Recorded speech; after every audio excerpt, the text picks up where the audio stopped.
What is it about these old boxy BMWs that us petrolheads love so much? Why are they considered one of the great drivers' cars? There's no doubt that the E30 to have is the insanely expensive M3, but with prices currently where they are, I thought I'd explain something a bit more obtainable. The E30 318IS is dubbed the baby M3, or the poor man's M3, whichever way you want to look at it. But with only 136 horsepower and 147 foot-pounds of torque, it isn't exactly one of the fastest cars on the road.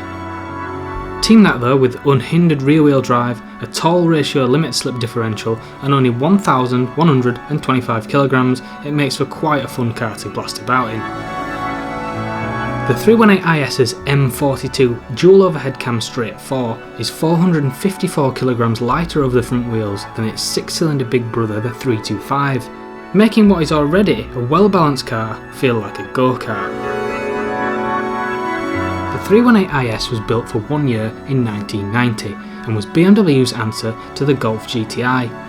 This particular car has bigger injectors, a tighter steering rack out of a BMW Z4, vented and grooved discs, BC adjustable coilovers, a snappy short shift gear stick and a limited slip differential.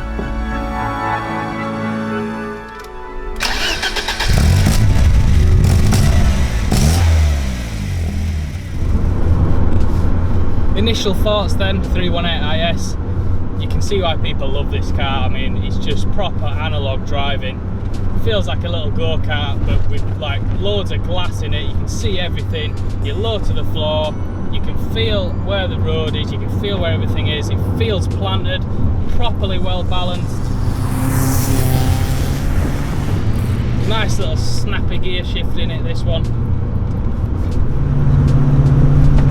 Balance is just there, I mean, and that engine loves to be revved. As you get it up above 4,500 RPMs, that is where it comes into its own, like these BMWs that love to be revved like that. Lovely car. Engine then, dual overhead cam, straight 4, revs to about 6,000 RPMs, just over. Most of the torque's there at just over about 4,600 RPMs. So once you get it going into that rev range there, that is where, you know, you feel that proper BMW high revving engine. Sounds the biz. Yeah, proper car this. BC coilovers on this as well. Add to that with that steering rack, just add to that like proper just connected feel that you get through everything. Yeah, this is just proper analog driving. This is just back to basics. No thrills.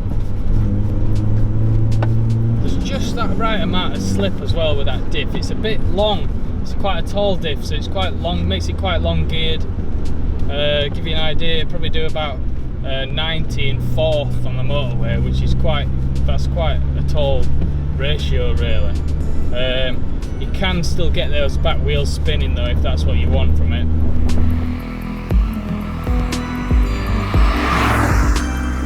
Brakes are a nice little vented and grooved rotors on this one. That's an aftermarket thing. Plenty of stopping power, it don't weigh a lot anyway, this car. The pedals nice and close together, so if you want to give it a bit of a heel and toe, yeah, you can do that nice and easily.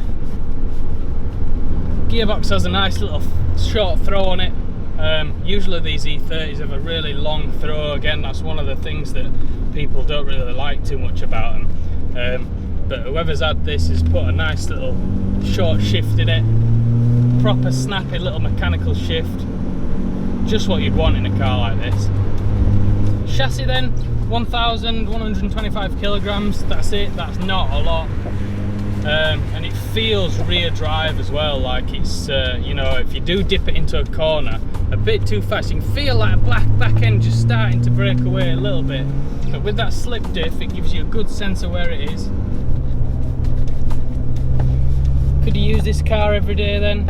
Yeah, you probably could. I mean, the M42 engine that's in the 318IS is regarded as one of the more sort of modern, reliable engines of this time really. So yeah, it'd probably hold up under everyday usage, but the car, it does feel old and it does feel delicate, especially in winter like this. I'm a little bit wary of, you know, what is the salt getting in there, and is it damaging the chassis and the bodywork and bits where, you know, these old cars tend to not hold up as much as they do, as modern cars do, under harsh conditions like this.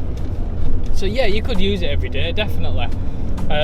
Another thing, you know, this is probably really good on the motorway if you were commuting on the motorway with this taller ratio diff in it.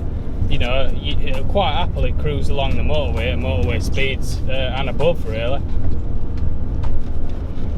The question is, would I have this car over the 325? And the answer is, yeah, I probably would actually.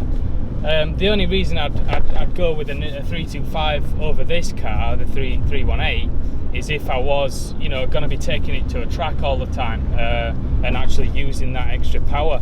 But for just every day, just blasting around the streets, the 318 it's perfect, really. You can use all the amount of power that's there, so you can push it on the street to its level of power and performance, which is that's what it's about, isn't it? Really, that's what makes a car fun. Is you know, you can have all these cars that E30s as well that have, you know, 500 horsepower with turbos in them, but you can't use it on the street. You probably feel like you're going to kill yourself driving one of them things. With prices of the 325 IS getting silly money now, and the M3s, just forget about it. You need £100,000 for an M3 Evo now, maybe more. You know, people are going to start looking at the 318 IS and obviously your bog standard models and doing them up a little bit, but an original IS model, so the injection sport like this one, these are going to be starting to go up in value. This one now is worth about, I think, about maybe £6,000 to £7,000. Another 3 years, maybe looking at about £10,000. So get a nice one of these, a nice tidy one, keep up to it, keep up to the maintenance, and you're laughing, really. You've got a great car to drive and a solid investment as well.